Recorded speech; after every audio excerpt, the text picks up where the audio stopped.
Oggi voglio confessare una cosa. Ho paura. E ho paura perché mia moglie Anna c'ha la SLA. Vi parlerò di un argomento molto serio e molto privato che non avevo il coraggio di parlare ancora. E voglio usare la mia visibilità, i miei amici, per arrivare a tutti. Vi leggo un discorso che ho scritto. Lo leggo perché non riesco a ricordarmi tutto quello che voglio dire. Oggi non voglio parlare da imprenditore, ma da marito. Da quando mia moglie si è ammalata di SLA, la mia vita è cambiata, la mia famiglia è cambiata.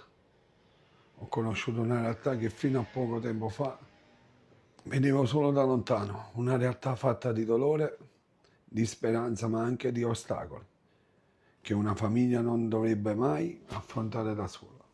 Mi rivolgo al sindaco, al presidente della regione, allo Stato.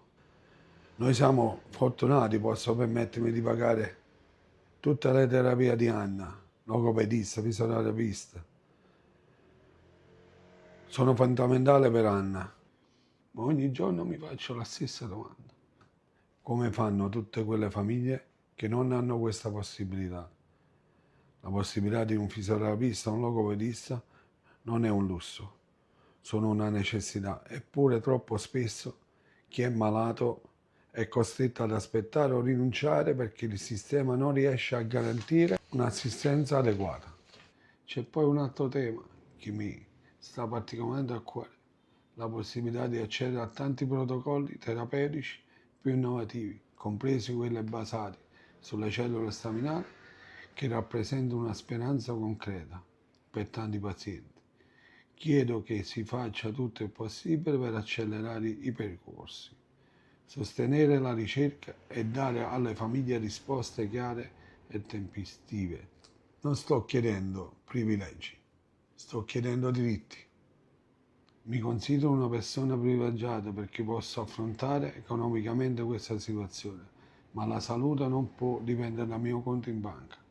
Nessuno dovrebbe sentirsi abbandonato perché non può permettersi una terapia o un professionista privato. Che credo che chi riceve tanto dalla propria città abbia il dovere di restituire qualcosa. Oggi però questa causa è diventata la mia vita. Per questo chiedo all'istituzione di ascoltare le famiglie che convivono ogni giorno con la SLA, investire nella ricerca, garantire fisioterapisti e logopedisti, facilitare l'accesso ai protocolli terapeutici significa restituire dignità e speranza a migliaia di persone. Non lasciate solo queste famiglie. Chiedete a ogni malato c'è una moglie, un marito e figli. C'è una famiglia intera che combatte ogni giorno e che ha il diritto di sentirsi sostenuto dallo Stato e dal mondo. Chiedo un piacere a tutti i miei amici. Condividete questo messaggio per tante persone che stanno in difficoltà.